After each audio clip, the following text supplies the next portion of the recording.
Vamos estudar um pouco sobre esta partícula que é o átomo. O átomo eu considero assim uma criação de Deus importantíssima, excepcional, porque toda a matéria é constituída de átomo.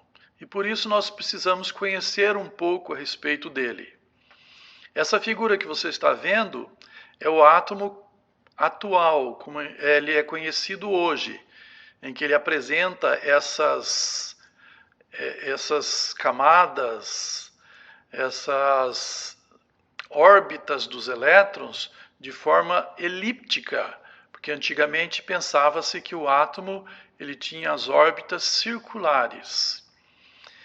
E o átomo ele é uma coisa muito importante que nós não podemos deixar de estudar.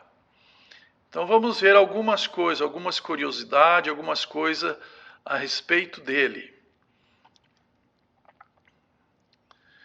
Então o físico Ernest Rutherford, ele em 1871 a 1937 que ele viveu, ele realizou em 1911 um conjunto de experiências e chegou à conclusão que o átomo é constituído por um núcleo positivo pequeno, envolto por uma região mais extensa, na qual estão dispersas as cargas negativas. Então esse núcleo depois foi observado e constatado que ele é uma região maciça, compacta e densa, que fica no centro do átomo. O átomo, tem um núcleo atômico que é considerado divisível, pois é constituído de duas partículas diferentes: os prótons e os nêutrons. Os prótons são partículas carregadas positivamente, com carga relativa igual a +1, e sua massa relativa também é de 1. O número de prótons existente no núcleo é chamado de número atômico, que é simbolizado pela letra Z, e é o responsável pela diferenciação de um elemento químico de outro, ou seja, cada elemento químico é formado por um conjunto de átomos que possui o mesmo número atômico ou a mesma quantidade de prótons. Como o próprio nome indica, nêutrons, essas são partículas neutras, isto é, não possuem carga elétrica. Assim, os nêutrons diminuem a força de repulsão entre os prótons no núcleo, tendo em vista que a carga de mesmo sinal repelem-se. Essas partículas subatômicas possuem a massa relativa praticamente igual à dos prótons, que é 1. Falando um pouco mais do átomo, o átomo é tão pequeno, uma partícula tão minúscula, que foi feita uma relação dizendo que se cada pessoa na população do planeta Terra fosse do tamanho de um átomo, toda a população caberia no espaço da cabecinha de um alfinete e sobraria ainda muito espaço. Então aqui mostra as camadas que compõem a eletrosfera do átomo, que é constituída pelas letras K, L, M, N, O e P e Q. E cada uma dessas tem o número máximo de elétrons que elas comportam. Então a eletrosfera é esse conjunto de camadas, de níveis de energias que existe circulando em torno do núcleo do átomo. Então essa eletrosfera é uma região periférica. Os elétrons são partículas de carga elétrica negativa, descoberta pelo cientista Joseph John Thomson, e sua massa é desprezível em relação ao núcleo. A quantidade de elétrons e prótons presentes em um átomo é a mesma, justificando a neutralidade do átomo, já que a atração elétrica entre os prótons e elétrons em um átomo é o que mantém unido, o tornando estável. Os elétrons se encontram na eletrosfera, que corresponde à maior parte do volume atômico, girando ao redor do núcleo em órbitas ou camadas, com uma energia definida. Há no máximo 7 camadas ao redor do núcleo, e são representadas pelas letras K, L, M, N, O, P e Q. A partir do núcleo, a camada mais externa é também a mais energética.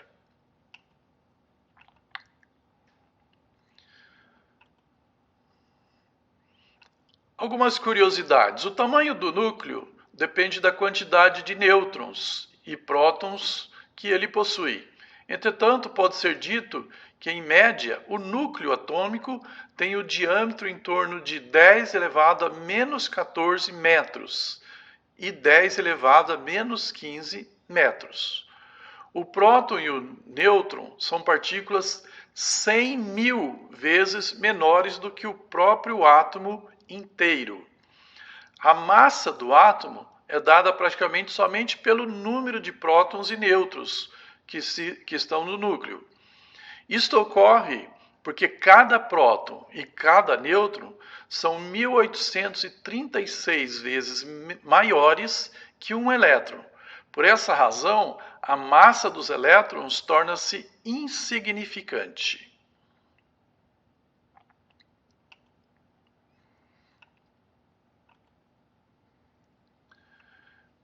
Conforme foram descobertas coisas a respeito do átomo, havia necessidade de se criar modelos para poder mostrar o que estava sendo descoberto. Porque já que ninguém consegue ver um átomo, então foram criados modelos atômicos.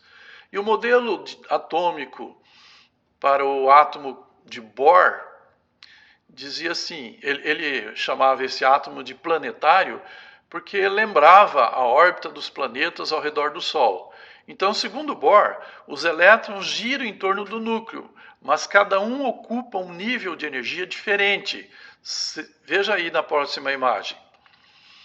Então você tem, nesse exemplo aí, o núcleo com os prótons e os nêutrons, e em volta do núcleo as camadas com os seus elétrons. Este átomo, como exemplo, tem 3 camadas. Os níveis de energia estão representados pelas letras K, L e M. E é válido lembrar que esses níveis possuem diferentes energias. O nível pode ser considerado como o estado fundamental do átomo, sendo que este átomo pode ser promovido a níveis mais altos, quanto mais energizado ele estiver.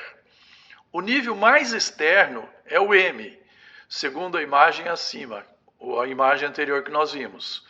Portanto, ele é o que possui maior energia e os elétrons neles localizados se encontram num estado de excitação.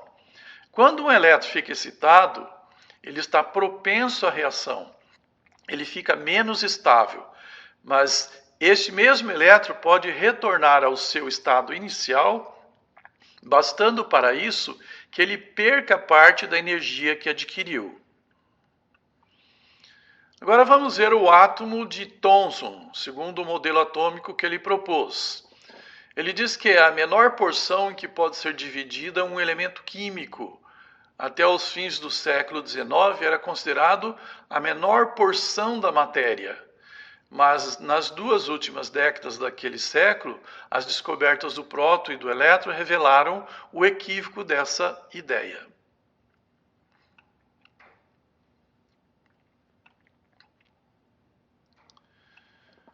O diagrama de Pauling não é nada mais do que um método de distribuir os elétrons na eletrosfera do átomo e dos íons. Então aqui nós temos a representação desse diagrama de Pauling, que nós usamos para colocar em ordem a distribuição dos elétrons nas camadas dos átomos. Então eles são constituídos de subníveis S, P, D e F, e cada um deles tem um número máximo de elétrons que pode ser colocado. Então sempre quando for o último subnível, ele pode variar de 1 até o máximo que ele pode suportar.